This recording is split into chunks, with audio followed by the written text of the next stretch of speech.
Hello, I'm the Anime Viewer 66, and today we're going to be taking a look at the very well-known, famous, and infamous anime, High School DxD. I'm going to go ahead and give the warning beforehand. This is an ecchi harem show, and it borderlines on hentai at times, basically. So if you do not like that type of show, I suggest you just click off this video and avoid that anime like the plague. For those of you that are left that actually think this sounds interesting, let's begin the review.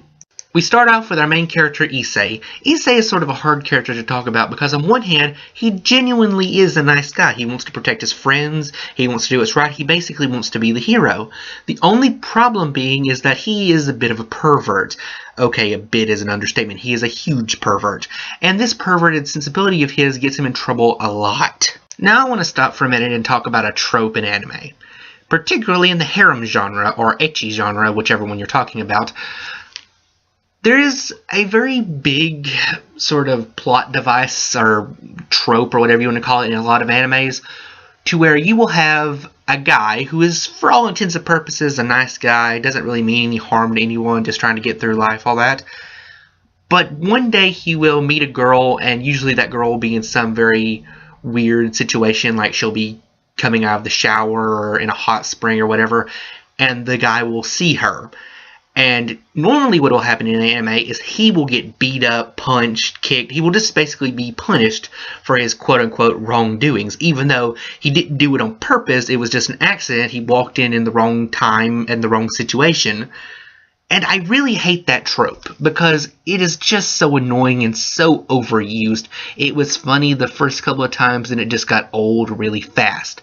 The reason I like it in this show, however, is because Issei, our main character, is, well, like I said, a pervert. So anytime he gets beat up or anything like that, or gets his comeuppance, as it were, which fairly doesn't happen as often as it really should, to be honest, you don't feel sorry for him or you feel bad for him or anything. You feel, okay, you kind of got your just desserts. And now, it's important to know at this point that there are three factions within the show. You have the angels, the fallen angels, and the devils. Yes, in this anime, the fallen angels and devils are two completely different groups. Just go with it. In any case, Issei is asked out by a girl who he thinks is just a normal girl. And since he really doesn't ever get asked out, he's like, yes, of course I'll go. But turns out this girl is a fallen angel and tries to kill him. But she fails because of the main heroine, you could say, of the story, Rias Grimmery. Rias is the redhead bombshell of the show. She is basically a very powerful and well-off devil. She is the member of a very powerful and aristocratic clan that basically controls hell. It's very, I won't say confusing because it's pretty easy to understand, but I won't get into all the details because they go pretty far in this show because there's a lot of stuff that happens with different clans and stuff. Like there's different factions fighting other factions and all this.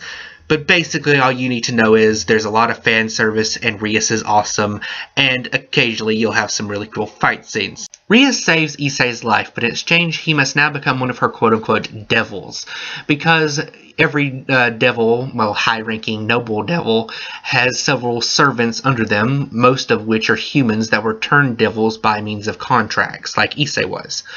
And now he must learn to work as a demon, doing several sort of underling jobs. You get my point. He's like on the lowest of the low totem pole when it comes to the demon hierarchy. He meets his team, which is basically a bunch of other characters that have been turned into demons by Rias, and they also work under her.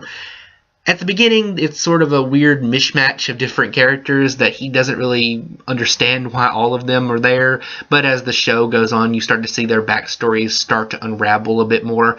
They become friends, become a strong team, and help Rias accomplish her goals and stuff. It's actually a pretty good premise altogether. The team that Issei has to work with is as follows. You have a sadist girl, which is basically, and I'm not talking about sadist as in she's actually a devil, well, even though she is, I'm talking like she loves to cause people pain. You have a really good swordsman who, for all intents and purposes, is just an all-around nice guy until the second season where he gets some emo in him, but it sort of fades out fairly quickly.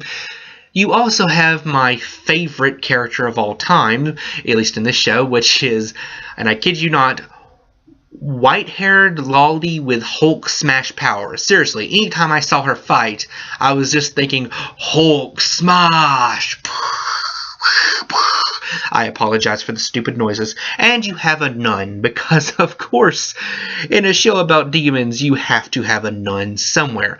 To be fair, she does have some pretty cool powers of her own, which is basically being able to heal people. So you have pretty much everyone having their own unique skills. You have people that are good at close combat, people that are good at magic, people that are good at healing, all of that sort of thing. Basically, you could make an MMORPG around this show.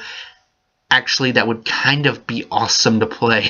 There are some other characters that get introduced in the show, but they come in at a later time, and really all you need to know is this main set of characters.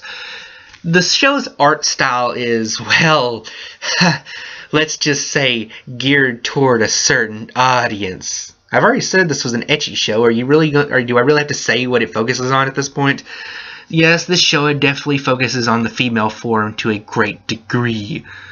So, in all essence, the fights of it are, even though they're good, and the story, even though it's good, all comes back to the ecchi, basically.